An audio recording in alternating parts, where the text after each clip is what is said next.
Ok, miato me va dogo de Togo me va do de Togo me.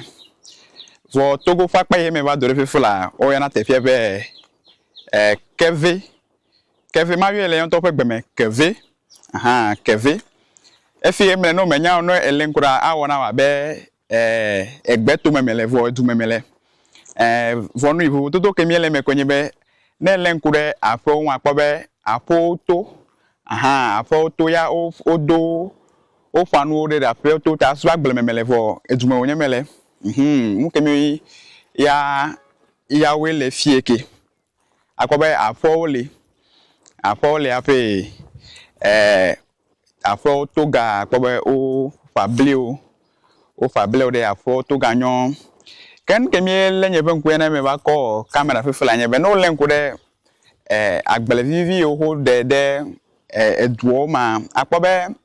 egbon mele fudena eblao aha akoba afa memele vono lenkura akoba tepete akoba o donu kuo de afi to bete no lenkura ngogbele fima akoba fetri le fuma ya ablajo plito betole tare de babia de ka ko mebia na nyebe do mele egbon yin le fie wa aha do mele egbon yin le fie la be menya nyento menya be Ghana me like this yan o mata mu le kelele afemo aha agbobe ba le believe ade igbotua ne new okay no zbo len kura kwa be amese me papi me kule ho ozbe o wonu amese me papi me kule he oduman yo dagbele akwa be adibati o chakeza tan me na adibala do ya o kole o do adiba gbejira la sime alo yon to be dudu ko we la ba amese me papi me kule he mama to ya la at least adiba aha adiba le afie toga tanu lenkura kwa mere wa fe ke gleje le fi aha va ko be fetri vivio enu ya mi atogbo no we kila enu ya mi le gbogbo be amesiame ne ozba amesiame atana nu ya wa ademi amesiame ji azumi be do man afe ya to amehia fa fe nya afe ya e wo believe de megbe afe toga ko wo believe wo fetri vide do man no gera sime no lenkura fi akwa ba believe de chele fi adiba le fi ekwa vo ape meyelo no zme ebi adunu feflan nudu ya manye kuheo eleko ne nyama yifu nu itie mi le fimi da akututie mi le ngogbeda nyama yifu fetri blemeke na do wanyo azuban do man me betemi ata hwede ma ba Africa to kemi ape gboto mi ano agbele vivio dere garden vivio wole me kare jibe nudu he mi le complaining le Ghana be enu la si holo jetete crack beto apple crack jela si ho ejera do na agbelema aha tomato tete crack beto awonu tomatoes la si ho for no me se me da ten le garden wo de pe hogodo len ni me kare jibe no ma na si ho le Ghana si gba be si he mi anto mi le glido be no la si holo azumi ba me ke le fi tomatoes le si do man ne tomatoes me le si we ni vire kwa dikpe kwa e won ka e fodechi vo no si anu mi le no si anu fle mile nu sia nu fle mile bliple mile na ne sia ne agbele mile fefle atanu le nu wo atanu la si hole mi agbole Ghana le fi wono le nkunu fi agbobe no amesia me fe to gabete backyard garden ya yo na be backyard garden me va dogbe na grandma bu brande fi me va dogbe na de ma bie question ma bie nyakure nu ihe ta oten de na agbele fi he bon meten de funu grandma ndo dollar only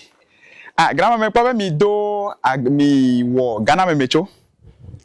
Ghana me wo ha me fa me pa almost amesia me pe afa me a odon and bli nu de gbot egbon me de na fuata me ten won en ma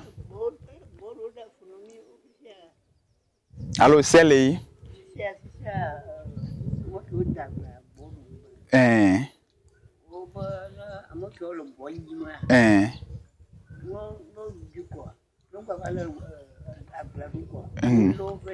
aha cho se wo fe ton obenos ba mere nya dagbele ya gbonya ba du ikwa no legbon ko no cover na yo le fuma aha enyo pa no ba me se amanta na gble dere pe gbotole ana be no duma na si ho grandma pe kaka yo tamiato mi play grandma mi do aje me bi ebe hotel agble dere gboto le de egbon me de na fua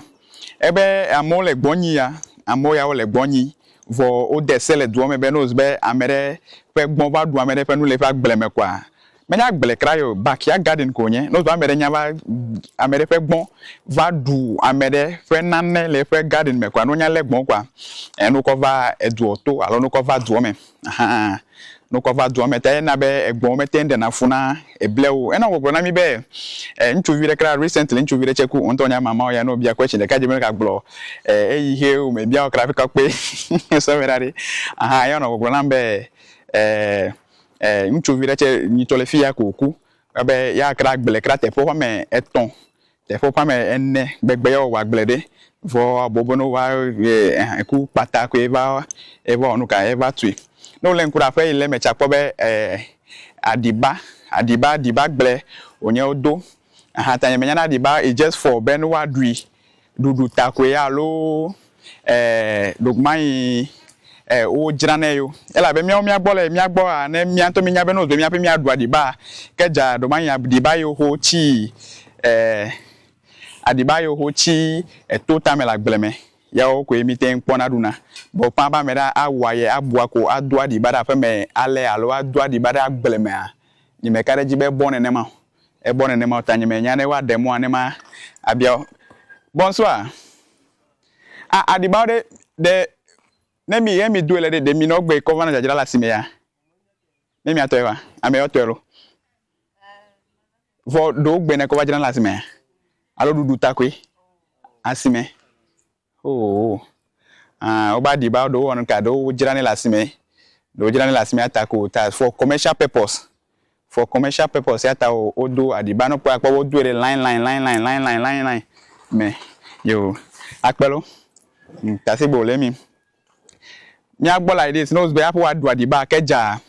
o amero ire toji e ihe view ja gbadu daran ya kwa tan wa po be wa no gle do le fi mi no gbegbe time yi ba gere gaze amero gaze me kore ne akpo adiba do akeja emia meke mi o ire toji ape mi atan po nu ya do pole ko le line mera aha adiba ke ape me lo ape me ke alo le line me ke edu ape me ko ke edu onto le meda edu onto le mo papa ke meda lo me gere toko be mi akpo le ke o le da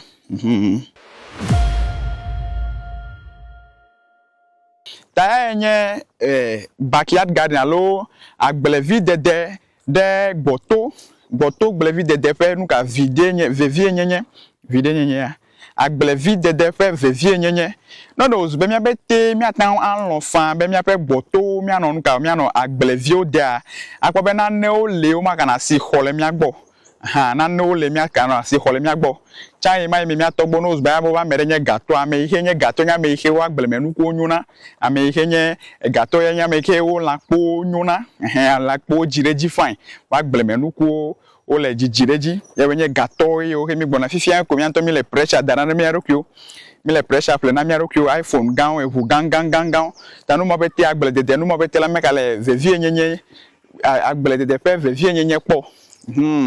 amere chepe no peki amere chepe emo ya yira amere chegbo apobe edo